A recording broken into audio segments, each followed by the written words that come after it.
Welcome to the Breakfast Leadership Show, where we interview global thought leaders on business, leadership, and life. Here's your host, keynote speaker, best-selling author, and chief burnout officer of the Breakfast Leadership Network, Michael Levitt.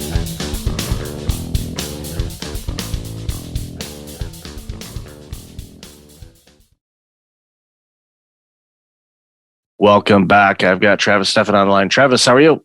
I'm doing well, thanks. Thanks for having me. I'm glad to have you here. You have got an interesting background. So for those that aren't aware of what you've done and what you're doing, why don't you share a little bit about you and we'll dive into the conversation. Sure thing. Let's see. I've been starting, scaling, and selling technology companies in Silicon Valley and Los Angeles for the past 14 years. Been fortunate enough to have had 8 exits as a founder in that period of time. Also have helped other companies that I've been, helping to grow, exit, or companies that I've been mentoring as well. And let's see, what else can I tell you? Inc. 500 CEO. Also have been featured in most of the major business publications that you've heard of. I'm a doctoral candidate in marketing, a growth mentor for the biggest accelerator programs in the world, 500 startups, Techstars, SOSV, et cetera. So all of those things, when combined, just kind of have allowed me to see a lot of situations. And by the way, there have been other companies I've started that have not exited as well. Like there have been some failures in there too, but most profound growth experiences I've had. So I wouldn't trade those for the world. Yes, as John Maxwell likes to say, sometimes you win, sometimes you learn. And I think the learning experiences from our missteps, or if you want to call it failures, I always look at it as, opportunities and experiences, because if everything was smooth, then everyone would do it and there would be nothing really gained. So it's those challenges that really make us grow and all that. So totally. In these 8 exits, let's talk about the first one, and then we'll dive in, not into all 8 of them, but what did you learn from the first one that really made the next 7 much easier? So I'd love to hear a little bit about that. I'll tell you, but before I do, I want to just speak into what you just said there a little bit, because I think it's super, super important. And you hear a lot of people say this, but it doesn't oftentimes sink in for folks because they still fear failure so much. So one of the companies I'm building now is called Growth Team. Like we basically act as a fractional VP of growth within companies that don't have a growth team or a growth lead, et cetera. And we bring a lot of processes, tools, et cetera, to the table. And one of those is high tempo experimentation.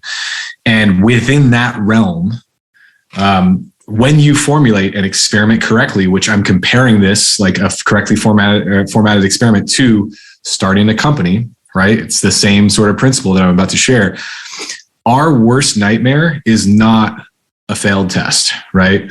When we're experimenting, we're doing so in a way that if we succeed, yes, we move the ball forward, and we also learn something about the customer that's critical to us being able to, move forward with confidence with a specific area or not. A failed test in that realm is also incredibly instructive because it shows us this is what was incorrect about our assumptions about this customer, and we iterate the customer avatar accordingly. The worst case scenario is an inconclusive test. So when you're trying things, for me early on in my career, the reason why I have a lot of exits is I tried a lot of things really, really quickly. Some failed, did not exit. Some succeeded. I did sell, and some succeeded for a longer period. I would hold companies for as long as 5 years before selling them.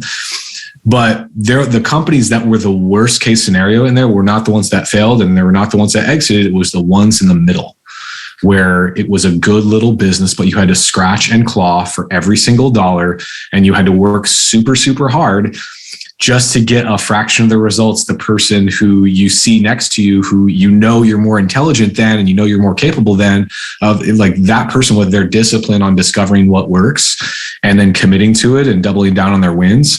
That person's going to win way more.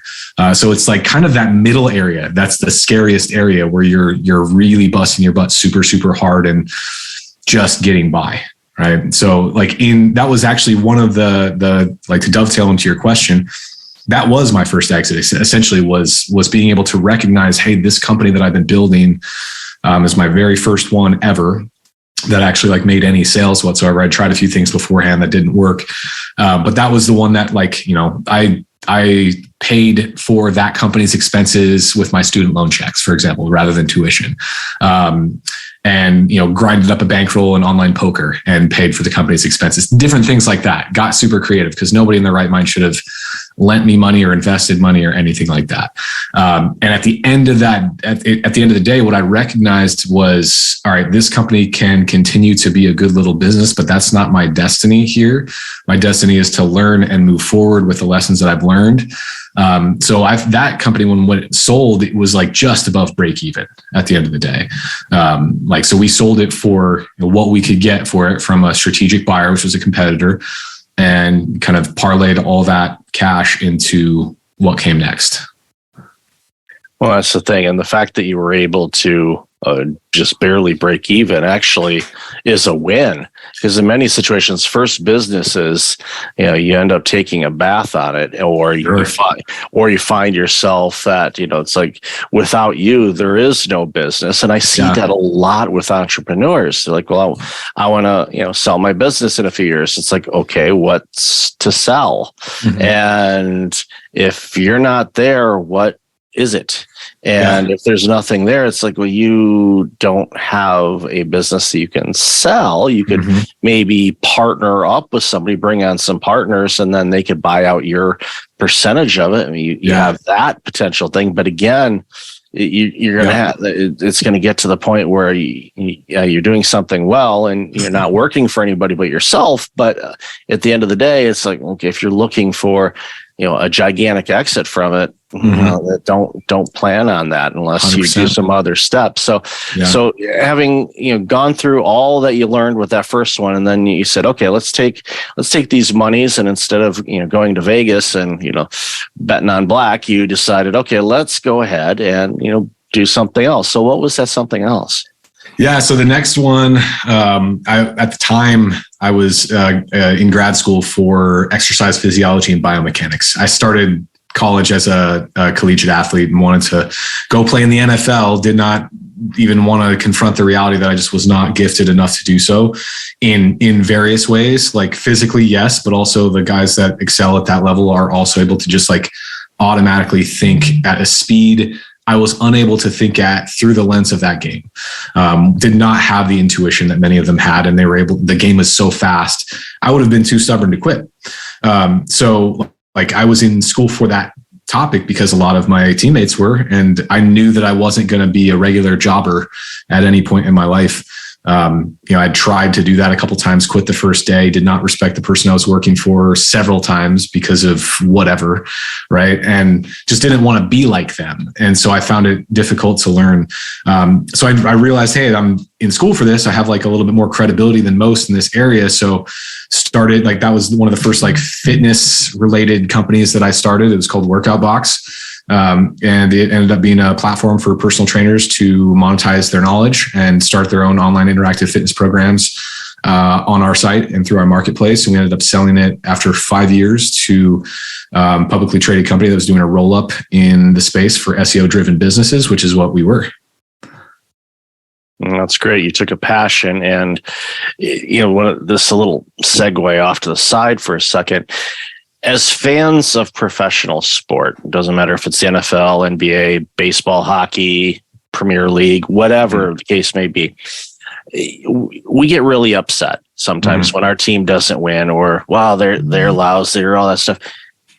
You know this firsthand on the level that is needed to reach that plateau that level is just insane. That's why I'm actually surprised there's not more studies done. And I know you've done a ton of work on it, and there's others as well, but it's like, how does someone become a professional NFL player? Mm-hmm. And then of course, then all of a sudden you can start going, okay, well, you've made it to that. Now, how do you get to, you know, more rings than digits type of players, like somebody that just recently retired? You know, he's running out of places to put rings. So it's one of those things like, oh, how do you do that? Well, there's a lot of factors involved with that, but it's just, it's just one of those things. You recognize that. So you said, okay, I'm curious about this. So I want to go study this a little bit more and understand. It's like, I'm as talented. I've got this, but how come I'm here and that person is Great there, question. and understanding that. Yeah, there are a lot of people that are genetically gifted. There are a lot of hard workers out there. There are very few people who have the necessary cognitive discipline to be able to make it and sustain at that level of excellence, to the point where it does seem like it's pretty darn near impossible. I mean, you have better chances of winning the lottery, it seems like, in a lot of cases. One book I would recommend if you want to dive into exactly what that looks like, this one, I know you can barely see the title, but it's called Greatness by Dr. David L. Cook. He was the sports psychologist for the San Antonio Spurs dynasty. He has been for a variety of champion professional golfers. He has been for a number of Olympic champions. He is like the gold standard in sports psychology, and his methods are absurdly simple, but they must be applied consistently every single day. And that level of consistency from a cognitive perspective is so much more difficult than the level of consistency from a physical perspective. Anybody who, kind of grew up with some grit is able to show up and do what they're told to do. Like that is the truth. And that's how a lot of, collegiate sports programs work. It's how a lot of professional sports programs work. You show up and you do what you're told to do. But that's like just to get there and to potentially be there for a little bit, right? Like the biggest difference is what happens between your ears. And we all are kind of wired to think that we're above average thinkers, or we're a little bit more disciplined, or we're a little bit more X or Y or Z. And most of us are wrong. And we're just kind of trying to salvage our own self-esteem. So from my perspective, the best path that I've been able to take actually happened after I had an exit go wrong. It was like exit number 5, post sale. We had just a nightmare situation with certain terms, and if we had a larger chunk of time, I would tell the whole story. But it basically really, really humbled me, and I kind of had to start from scratch. Because I had played it pretty fast and loose with a lot of what I was getting from these exits, and reinvesting 100% of it and just continuing to let it ride. That one experience was so instrumental to my growth that, from there I was able to say, all right, I'm going to go be a perpetual student. And only when people really, really want to talk about like hard lessons learned and stark realities of what the path has been, will I actually like kind of step into that role of a teacher, so to speak. And it hasn't been until like this year that I've said, all right, let's proactively, go help more people in this way, because it would be useful. But for a long time, and still now, I try to be 90% student, 10% teacher. And, it'll probably continue to be that forever. That serves you well. And I think one of the things that, hopefully you may not have realized it at the early stage of that fifth exit that went really, really bad and cost you so much, was reminding yourself, okay, because at that point you're like, life is horrible. All the emotions, all the negative thoughts, all the bad talk, all that stuff starts flowing in. But then, obviously, since you've had, that was 5 and you've had 8, people can probably figure out what happened was, once you got over all of that, you realize, wait a minute, I've built all of these other organizations before. I can do it again, but now I've got these additional tools that I didn't have before, and let's go. So, in the time we have left, the next from, the 6th, 7th, and 8th ones, summarize, what were those like? Were there similarities? Were there some differences? And obviously I know you applied the learnings from that situation with the 5th one, for the next 3 for sure. Definitely. And honestly, the biggest asset that I got out of the entire thing was the recognition that the money was not the most valuable part of that journey. It was actually the knowledge, the experience, the kind of ability to ride the entrepreneurial roller coaster and enjoy the ups and downs and just love the journey. That became like very true right away, that was like really the most valuable asset above and beyond everything. Because what you said is absolutely true, where, you know, the step back financially was a test for sure for my, like, you know, because that's the moment where all these things that we hear about as entrepreneurs of like your net worth is not your self-worth. Like, it's cool to repeat that, but when that belief gets like, you actually have to put that into practice, it's difficult to kind of actually come to that conclusion.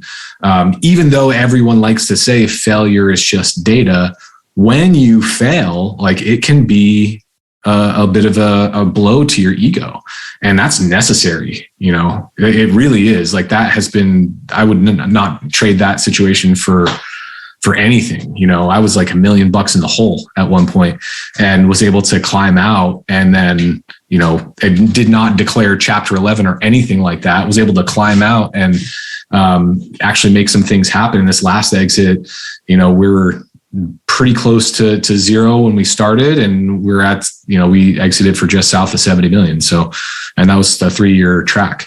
So, I mean, that's all testament though to everything that came before it. And I think there are a lot of gurus out there that talk about how you're supposed to learn in your 20s and earn in your 30s and 40s, et cetera. Right.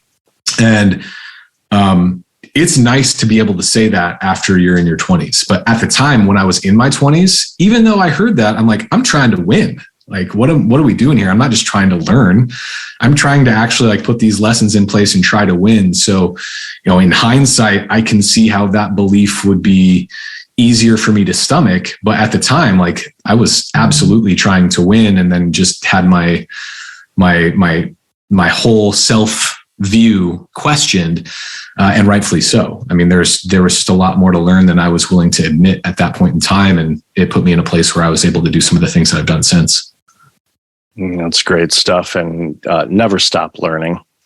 Just keep going, because the experiences that you pick up, you know, as you get into your 40s, your 50s, your 60s, your 70s, your 80s, it keeps things moving. And it also keeps and you know this, but it's a good reminder for those that are listening, you know, never stop learning, because it keeps your brain active, which means it keeps the rest of your body active. So you don't start breaking down so soon, because Absolutely. You see it time and time again. People retire and then they just stop doing things. And all of a sudden you know, they're gone within a year and a half, and you're like, wait a minute, how did that happen? It's because they stopped existing or doing things. They just kind of existed. It's like, when I'm done, I want this thing to be so worn out and so used that, you know, I'm going to get everything I possibly can out of it.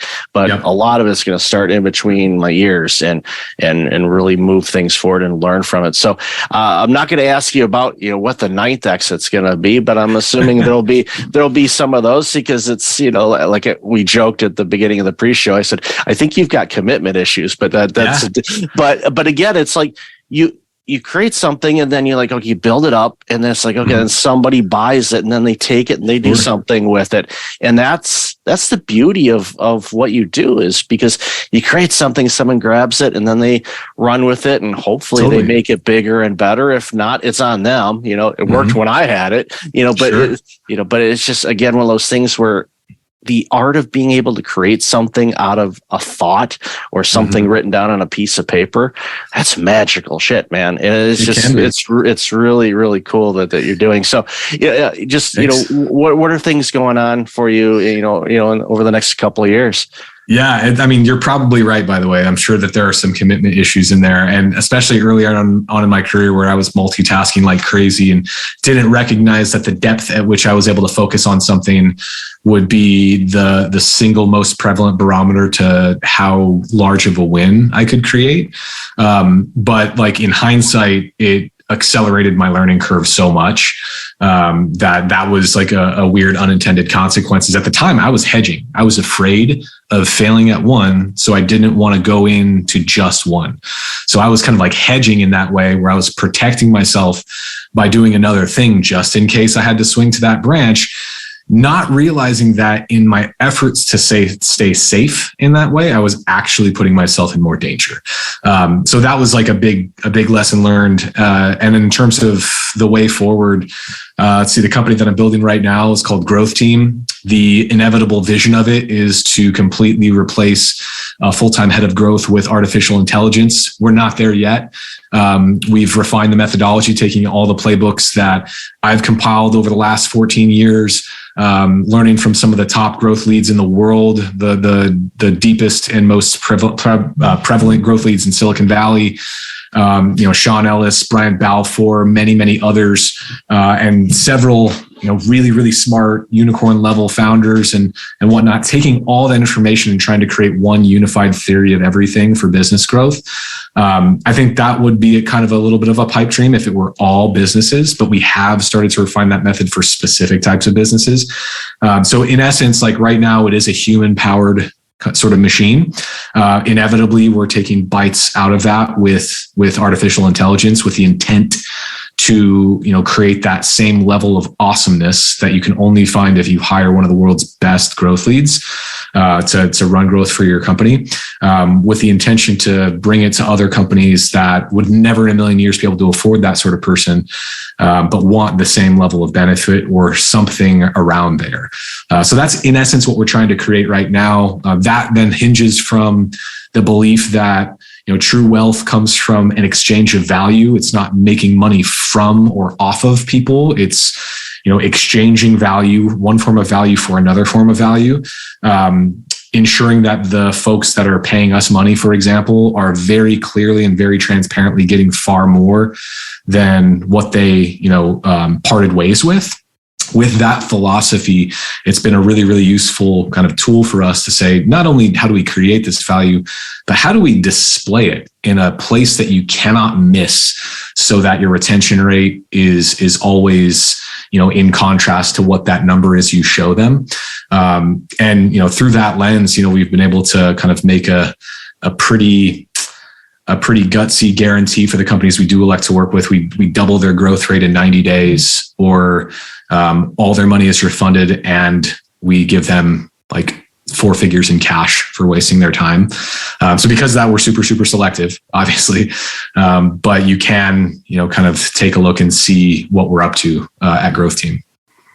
It's amazing work, and I look forward to seeing how that all plays out, because it's going to make a huge impact. So, Travis, love this conversation. Where can people find out more about you and all this amazing work you're doing? I am finally on social media for the first time in my career. I always thought it was a huge distraction, but just based on the kinds of people that I'm trying to connect with and trying to make as big of an impact as I possibly can for people who want to learn. I am now on Instagram, just at Travis Steffen, Steffen. Same thing on Twitter. And then on LinkedIn, it's just linkedin.com/in/tsteffen. I am active on all 3 of those places every day. Awesome. I'll definitely have that in the show notes. So Travis, congratulations again on all the success and experiences. And thank you for your time today, and really enjoyed our conversation. Thanks. Likewise.